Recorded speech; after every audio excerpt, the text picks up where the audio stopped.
The morning sun slowly rose over the quiet neighborhood, casting a golden glow on the neatly trimmed lawns and tree-lined streets. Birds chirped in the distance, and a gentle breeze carried the fresh scent of morning dew. It was a peaceful start to what seemed like just another ordinary day. James Carter, a hard-working man in his late 40s, drove his big green garbage truck down the street.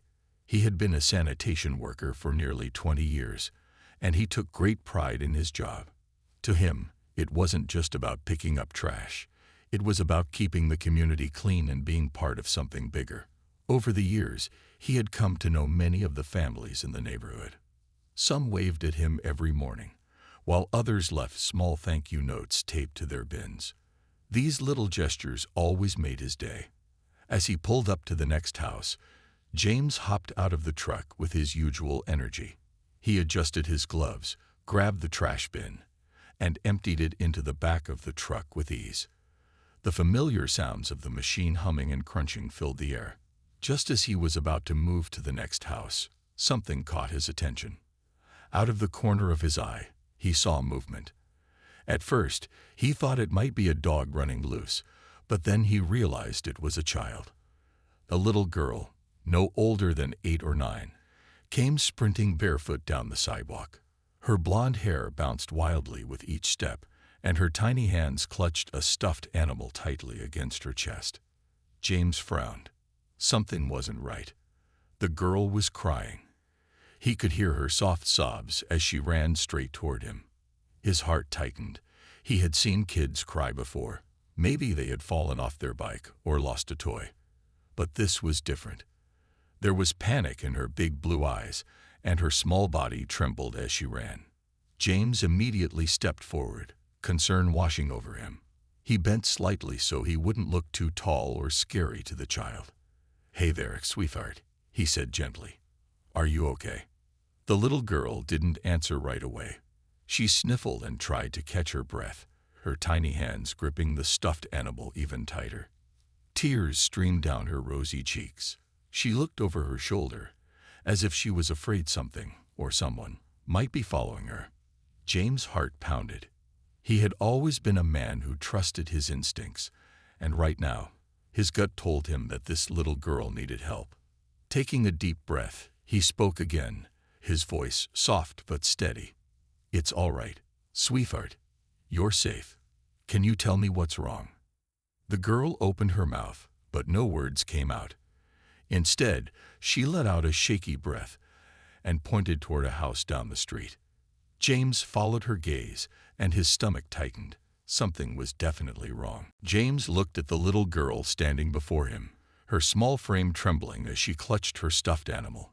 She still hadn't spoken, but her wide, teary eyes told him that she was scared, really scared. He had seen fear before, but there was something different about this. It wasn't the kind of fear a child had after falling off a bike or losing a favorite toy. This was deeper. It was the kind of fear that made her run, barefoot and alone, down the street toward a stranger. James knelt to her level, keeping his voice gentle. "It's okay, sweetheart. No one's going to hurt you. Can you tell me what's wrong?" The girl wiped her nose with the sleeve of her pink pajama shirt. She opened her mouth, then hesitated as if she wasn't sure she should speak. Her hands clutched the stuffed animal so tightly that her knuckles turned white. James could tell she was struggling to find the words. He glanced toward the house she had pointed at just moments ago. It was a small, 2-story home with white siding and blue shutters. The front door was slightly open, not wide enough to see inside, but just enough to make James uneasy. Something about it felt off. The girl finally spoke, her voice barely above a whisper. There's a bad man." James' stomach clenched. "A bad man." He repeated, keeping his tone calm even though he felt anything but. "Where is he?" The girl's lower lip trembled as she pointed again toward the house. "Inside." James felt a chill run down his spine. He had no idea what was happening in that house, but he knew one thing for sure. This little girl had run away from something, and she needed help. He took a deep breath and looked around. The street was quiet, the usual sounds of morning life filling the air. A few houses down, a woman was watering her plants. A man jogged past with his dog. Everything looked normal, but James knew that inside that house, something wasn't right. He turned back to the girl. "Where's your mom, sweetheart?" The girl shook her head. "Not here." James' heart ached at the sight of her tiny face, filled with worry. He didn't want to scare her more, but he needed to know what was going on. "Did your mom leave you alone?" She shook her head again. "She went to work. He wasn't supposed to be here." James felt his hands tighten into fists, but he forced himself to stay calm. He didn't know who he was, but he didn't like the sound of it. Taking a steady breath, he placed a reassuring hand on her shoulder. "All right, listen to me. You did the right thing coming to me. I'm going to help you, okay?" The little girl looked up at him, her big eyes searching his face, as if trying to decide if she could trust him. After a moment, she gave a small, hesitant nod. James stood up and reached for his phone. He had a bad feeling, and he wasn't going to ignore it. James' fingers tightened around his phone as he looked down at the little girl. She was still trembling, her small hands gripping the stuffed animal, as if it were the only thing keeping her safe. Her words echoed in his mind. "There's a bad man." That was all she had said, but it was enough. James had seen a lot in his life. He had worked hard since he was young, waking up before the sun to do a job that many people overlooked. He had met all kinds of people, some kind, some distant, and some who made his gut twist with unease, but nothing in his years of work had ever prepared him for this moment. He glanced back at the house. The door was still slightly open, swaying just a little with the morning breeze. It was too quiet.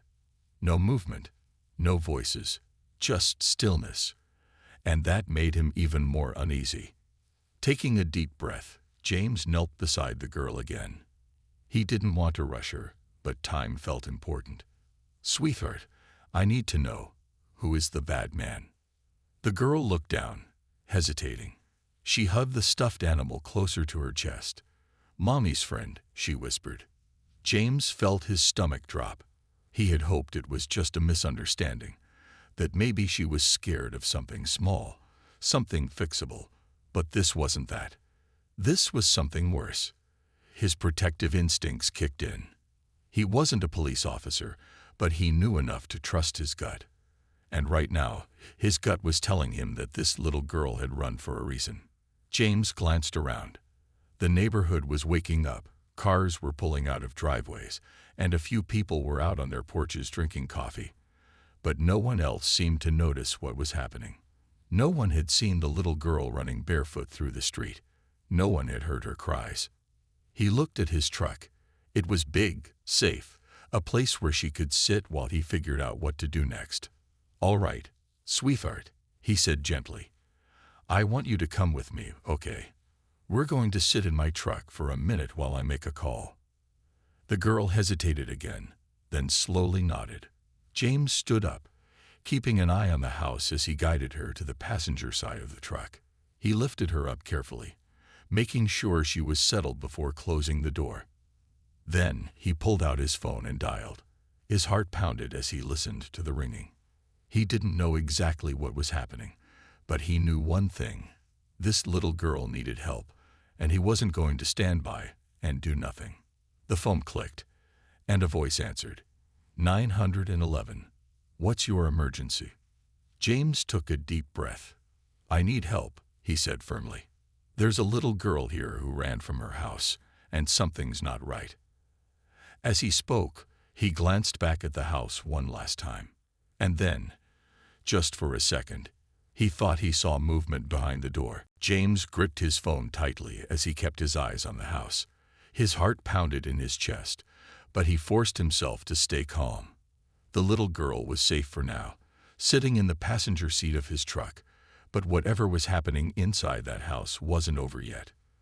The dispatcher on the other end of the call spoke in a steady voice. "Can you tell me your location, sir?" James quickly gave the address, glancing at the girl to make sure she was okay. She sat quietly, her small hands still clutching the stuffed animal. Her wide eyes stared at him, filled with trust but also fear. He wasn't going to let her down. "All right," the dispatcher continued. "Can you tell me more about the situation? You said a little girl ran to you." "Yes," James said, lowering his voice so the girl wouldn't hear too much. "She's scared.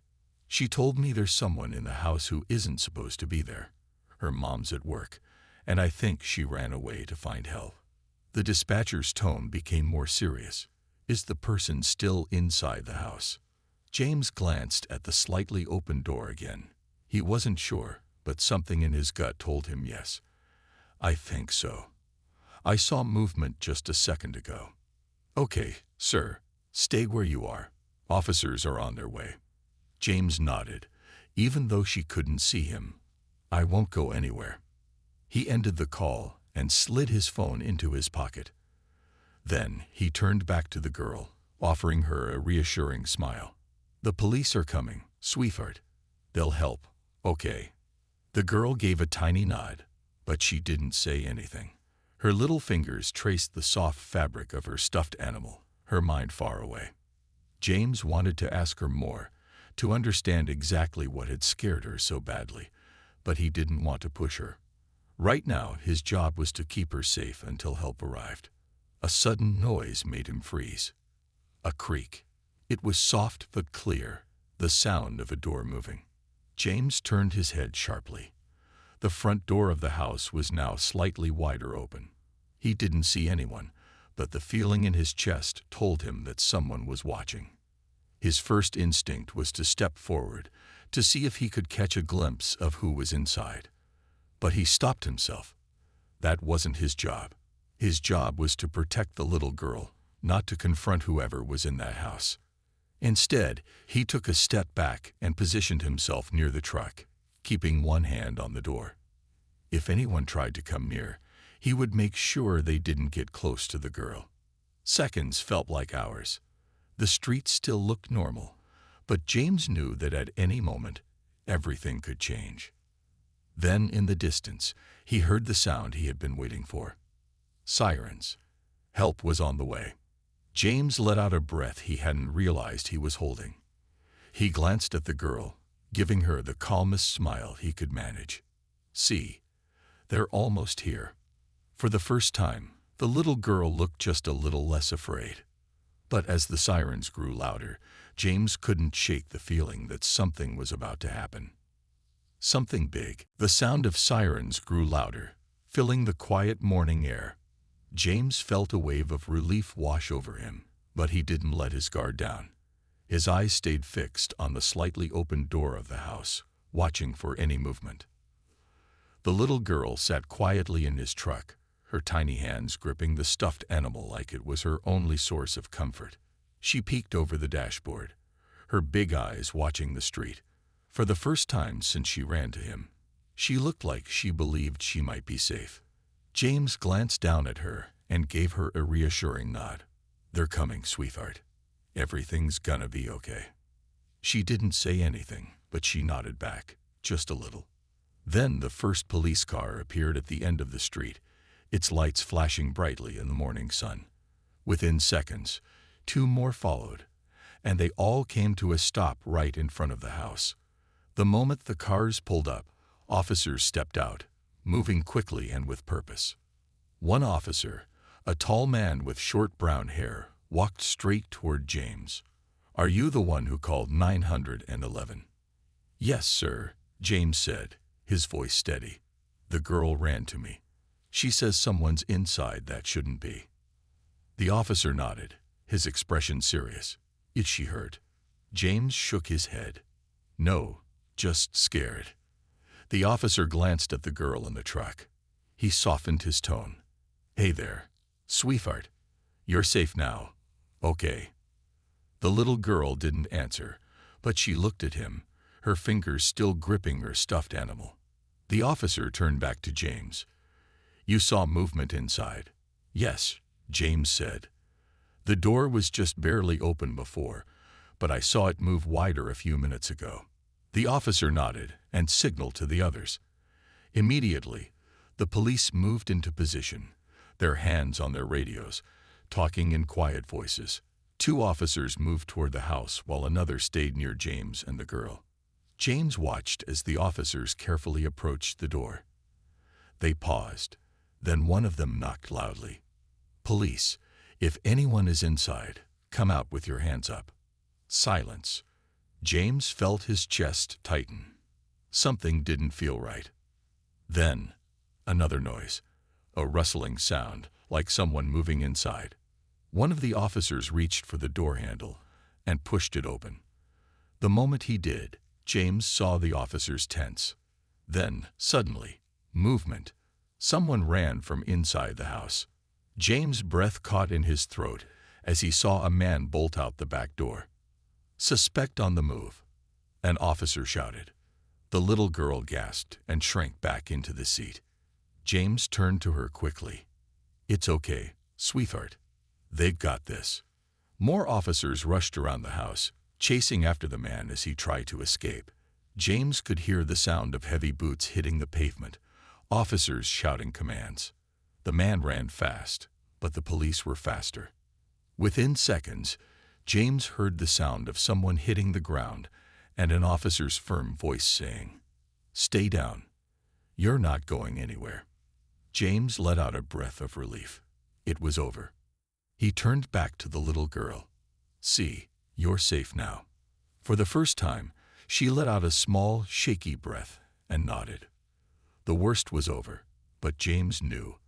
This little girl's story wasn't finished yet. James stood by his truck, watching as the police officers secured the scene. The man who had run from the house was now on the ground, his hands behind his back as officers spoke to him. He didn't fight back anymore. He knew it was over. James let out a breath of relief, but he knew this wasn't the end of it. The little girl still sat inside his truck, hugging her stuffed animal tightly. She had seen everything. The police cars, the officers chasing after the man, and now, the moment he was caught. One of the officers walked back toward James. He was the same one who had spoken to him earlier. His name tag read Officer Harris. "Sir, thank you for calling us," Officer Harris said. "We're going to need to ask the girl a few questions. Do you know her name?" James shook his head. "She hasn't told me yet." He turned to the girl and spoke gently. "Sweetheart, can you tell us your name?" The girl hesitated, then whispered, "Lily." James smiled softly. "That's a beautiful name, Lily." Officer Harris crouched down to her level. His voice was kind but serious. "Lily, do you know the man who was in your house?" Lily nodded slowly, her fingers tightening around the stuffed animal. "Mommy said he was her friend, but he wasn't nice." James felt his chest tighten at her words. He didn't know what had happened inside that house, but he was glad she had gotten away. Officer Harris continued, "Did your mom say he could stay at your house?" Lily shook her head. She said he was just visiting, but after she left for work, he wouldn't go away.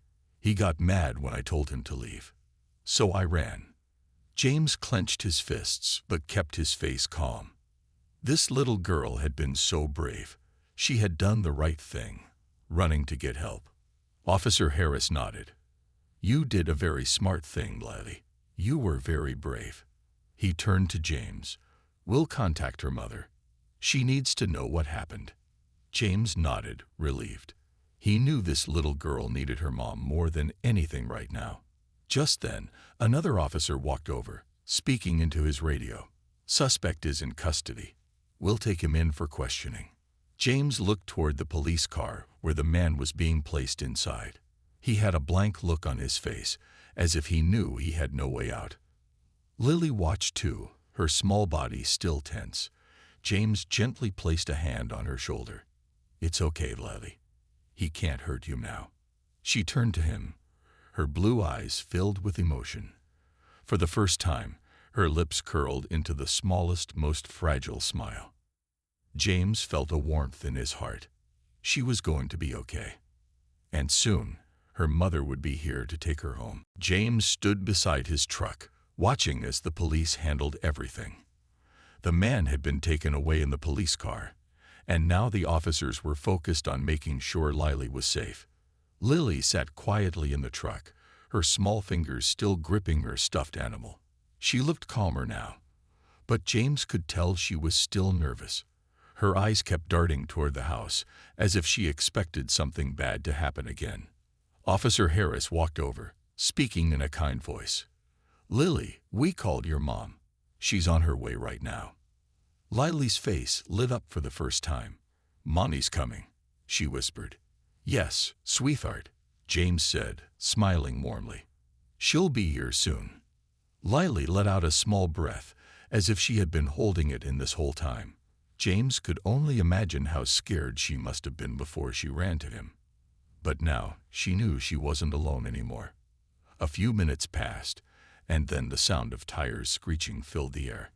James turned his head just as a small silver car pulled up fast. Before it even came to a full stop, the driver's side door flew open, and a woman rushed out. Lily. James watched as Lily's mother ran toward them, her face filled with panic and worry. She was a young woman, dressed in work clothes, her blonde hair tied back in a loose ponytail. Her eyes searched frantically until they landed on Lily. "Monty," Lily cried, and in the next second, she jumped out of the truck and ran straight into her mother's arms. James felt a lump in his throat as he watched them hug. The mother held Lily so tightly, as if she was afraid to ever let go again. Tears ran down her face as she stroked her daughter's hair. "Oh, baby, I'm so sorry," she whispered. "I'm so sorry I wasn't here." Lily buried her face in her mother's shoulder. "I was scared," she said in a tiny voice. "I know, sweetheart. I know," her mother said, kissing the top of her head. "But you're safe now." Officer Harris stepped forward, giving the mother a moment to breathe. "Ma'am, I know this is a lot, but we need to ask you some questions about the man in your house." The mother's face changed. She looked up, her eyes filled with worry and guilt. I didn't know he would do this," she said, her voice shaking. "I thought he was just a friend." James felt a pang in his heart. He could see the regret in her eyes. She had trusted someone, and it had put her daughter in danger. Officer Harris nodded. "We'll go over everything, but first, let's get you both somewhere safe." James watched as Lily's mother held her even closer. She was safe now. That was all that mattered. But James knew this was a moment none of them would ever forget. James stood quietly near his truck, watching as Lily clung tightly to her mother. The moment was emotional, filled with relief, love, and regret all at once. He had seen many things in his life, but nothing quite like this. A little girl running for help, a mother breaking down in tears, and a man being taken away in handcuffs. Officer Harris gave Lily's mother a moment before speaking again. "Ma'am, I know today has been difficult, but we need to ask you a few questions about what happened." Lily's mother wiped her tears and nodded. "Of course," she said softly. She looked down at Lily, who was still wrapped in her arms. "Can she stay with me while we talk?" Harris nodded. "Of course. We just want to make sure you're both safe." James stepped forward, clearing his throat. "If you don't mind me saying, I think you've got a very brave little girl here." Lily's mother turned to him, her eyes filled with gratitude. "You're the man who helped her, aren't you?" James nodded. "She ran straight to me. Smart kid." The woman's lips trembled, and before James could react, she reached out and grabbed his hand.